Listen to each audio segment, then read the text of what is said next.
Hai, shalom semua saudara, selamat datang dalam segmen kerinduanku dalam YouTube channel Gideon Simanjuntak dan Amin Nasifanya.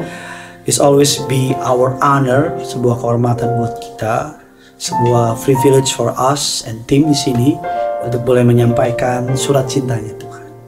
Kami doa agar setiap firman yang telah kita dengar selama kurang lebih 1,5 atau 2 tahun, kiranya boleh menjadi berkat bagi saudara. Saya banyak dapat feedback yang bilang, Pak makasih ya, saya udah setahun, setengah tahun, 4 bulan, 5 bulan ikutin renungan singkat. Terima kasih saudara, terima kasih Tuhan Yesus. Kita sama-sama mau tundukkan kepala, kita bersatu dalam doa. Tuhan Yesus yang baik, kami berterima kasih untuk kebaikan dalam hidup kami. Kami mau siapkan hati kami untuk diberkati oleh kebenaran itu. Berbicara melalui hamba-Mu, sebab kami siap untuk mendengarnya. Dalam nama Tuhan Yesus. Amin. Renungan pada hari ini ngambil judul Are You Hungry for God? Apakah saudara lapar sama Tuhan? Lapar tentang Tuhan. Ada orang dalam hidup ini terlalu kenyang karena dunia telah memenuhi semua kerinduannya, sehingga there is no place for God. Gak ada tempat buat Tuhan. Firman Allah mengatakan dalam 1 Petrus 2 ayat yang kedua, dan jadilah sama seperti bayi yang baru lahir, yang selalu ingin akan air susu yang murni dan yang rohani, supaya olehnya kamu bertumbuh dan beroleh keselamatan. Rasul Petrus mengatakan jadilah seperti bayi yang selalu ingin susu murni, ingin rohani. Bagaimana kehidupan rohani saudara? Bagaimana rasa lapar saudara sama kehidupan rohani? Cara tahu dari mana? Gampang. Ketika saudara dengar lagu gereja, gimana saudara? Dengerin, diemin, atau ganti langsung. Ketika saudara mendekati hari Minggu, di otak saudara, aduh asik hari Minggu, firman, apalagi nih yang aku dengar. Atau saudara hari Minggu jalan-jalan dan sebagainya. Itu menentukan indikator kita dalam mengasihi Tuhan. Dan saya percaya bahwa kita bisa maintain our spiritual life, our hubungan kita sama Tuhan, kita bisa maintain. Salah satu caranya untuk saudara dan saya bisa memaintain hubungan kita sama Tuhan, tetap lapar sama Tuhan. Kita pertama dengan yang pertama adalah remind yourself how much God's love you. Ingatkan diri saudara terus bahwa Tuhan sangat mengasihi saudara. Efesus 3, 18-19 mengatakan demikian. Aku berdoa supaya kamu bersama-sama dengan orang kudus dapat memahami betapa lebarnya, panjangnya, tingginya, dalamnya kasih Kristus, dan dapat mengenal kasih itu sekalipun yang melampaui segala pengetahuan. Aku berdoa supaya kamu dipenuhi di dalam seluruh kepenuhan Allah. Ingatkan bahwa Tuhan sayang banget sama saudara. Ingatkan bahwa Tuhan gak pernah tinggalin saudara. Ingatkan bahwa Dia cinta sama saudara. The more saudara ingat bahwa Tuhan sayang sama saudara, the more saudara akan cinta sama Tuhan. Orang kan gitu, kalau orang baik sama kita, kita kan baik sama dia. Orang kan gitu, kalau orang itu sayang, belain kita, kita dengan sendirinya mau sayang dan mau belain dia. Jangankan orang binatang aja, kalau kita kasih makan, kita rawat, dia akan jaga dan rawat kita juga. Ingatkan bahwa Tuhan sayang sama saudara. Yang kedua, bagaimana supaya kita bisa memiliki rasa lapar sama Tuhan. Yang kedua, berhenti mengisi rohmu, imanmu, hidupmu dengan isian atau kalau istilah dalam makanan itu junk food. Dalam makanan-makanan yang gak sehat. Jangan biarkan kau diisi dengan kepahitan, kebencian, kekecewaan, nilai-nilai dunia, sehingga kita gak bisa punya apa-apa lagi. Saya tuh selalu kalau pulang ke rumah mama saya ada satu kamar di atas, yang kamarnya tuh somehow kalau pengen dibesiin, itu selalu mama saya bilang, oh buang ini gak pernah mau. Suatu hari saya belikan sebuah barang buat mama saya, sebuah apa istilahnya, isi rumah lah, sofa dan sebagainya, belikan. Dan yang lama pengen ditaruh di gudang. Ketika dibawa di gudang, ada beberapa barang dalam yang gak bisa buat lagi, harus dibuang dulu. Dan saya bilang, mah buang ya, iya buang. Yang ini, oh jangan, yang ini, oh jangan, oh iya. Sampai akhirnya jangan, sehingga barangnya gak bisa masuk. Kenapa? Karena ada full di dalam. Begitu juga dengan firman, begitu juga dengan Tuhan.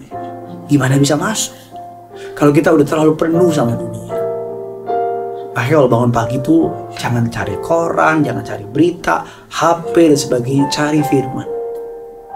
Firman itu menjadi lapisannya, menjadi protectionnya, yang menjadi menuntun saudara.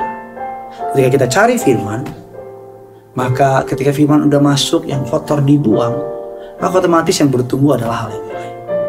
Amsal 15 ayatnya yang ke-14 mengatakan demikian. Hati orang berpengertian mencari pengetahuan, tapi mulut orang bebal sibuk dengan kebodohan. Artinya orang yang mencari pengetahuan itu orang berhikmat, orang yang mengenal dan mengasihi Tuhan. Jangan biarkan diri saudara dipenuhi oleh makan makanan junk food yang tak benar, tapi biarkan firman itu memenuhi saudara. Yang ketiga, bagaimana membuat saudara dan saya tetap lapar sama Tuhan. Kita mengatakan dengan menjadikan Tuhan your number one goal. Jadikan Tuhan sebagai prioritas. Matius 6 ayat 33, tetapi cari dahulu kerajaan Allah dan kebenarannya, maka semuanya itu akan apa? Ditambahkan kepadamu. Carilah dahulu mengandung arti adalah sebuah keputusan, prioritas. Itu make the main thing the main thing. Menjadikan Tuhan yang nomor satu, numero uno. Atau terjemahan Italianya sudah menjadikan Tuhan yang nomor satu. Seperti saya bilang sebelumnya, ketika bangun pagi, disiplinkan rohani saudara dengan baca firman. Perjamuan kudus, makanan pertama tubuh darah, makanan terakhir tubuh darah. Hidup kita harus disiplin, jadikan Tuhan nomor satu. Yang ketiga, yang keempat, bagaimana cara saudara dan saya bisa kita katakan memenuhi atau menjaga rasa lapar kita sama Tuhan. Alkitab katakan dengan mengambil waktu saat teduh setiap hari. Alkitab katakan tadi dalam 1 Petrus 2 yang kedua, tidak seperti anak bayi yang rindu, haus terus mencari air susu murni dan mencari hal rohani.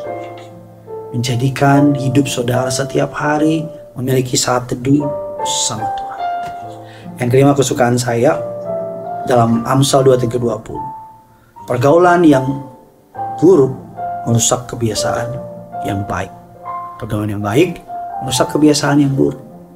Artinya hati-hati dengan siapa saudara mengasosiatkan diri saudara. Perhatikan lingkungan saudara. Karena hubungan saudara dengan sesama, cara saudara bergaul, berteman akan mempengaruhi bagaimana cara saudara memandang Tuhan. Ketika saudara bergaul dengan orang-orang yang gak cinta Tuhan, pelan tapi pasti nilai-nilai mereka akan masuk ke dalam kita. Ketika kita bergaul dengan orang yang cinta Tuhan, pelan tapi pasti cinta Tuhan dalam hidup mereka akan masuk dalam hidup kita. Bagikan kabar baik ini kepada mereka yang di luar sana, karena punya surga crazy in love with you. Mari sama-sama kita datang sama Tuhan. Tuhan, ku mau menyenangkan-Mu. Tuhan, bentuklah hati ini jadi bejana untuk hormat-Mu, cemerlang bagai emas murni. Tuhan, ku serahkan hatiku, semua ku berikan padamu. Kuduskan hingga tulus selalu, agar aku menyenangkan-Mu, menyenangkan-Mu, senangkan-Mu. Hanya itu kerinduanku,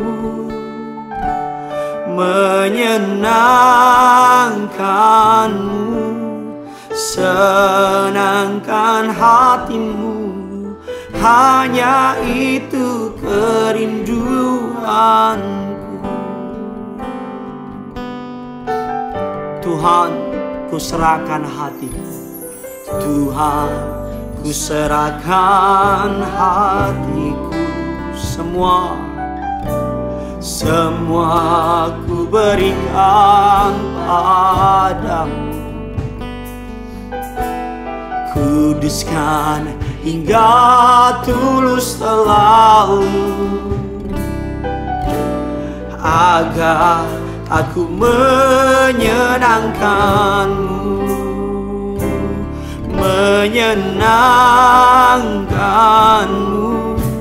senangkanmu.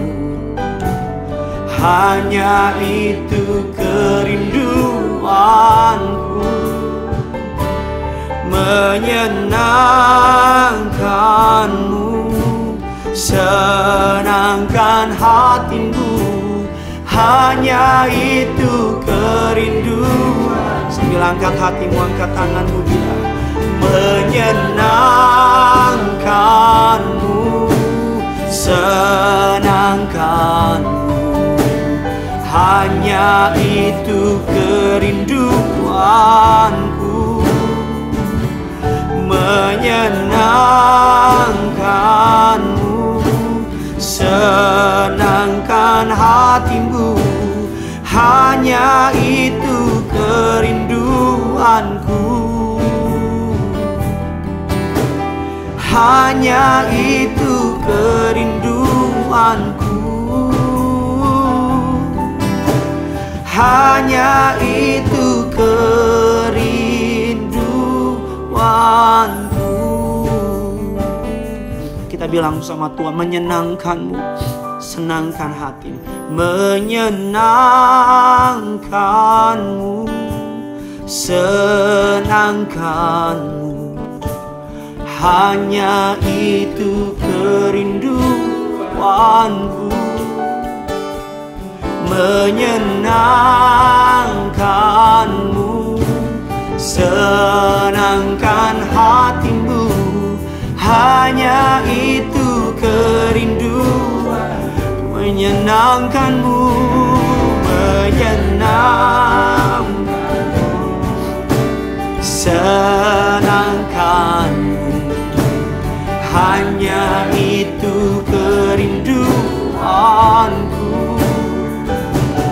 menyenangkanmu, senangkan hatimu. Hanya itu kerinduan.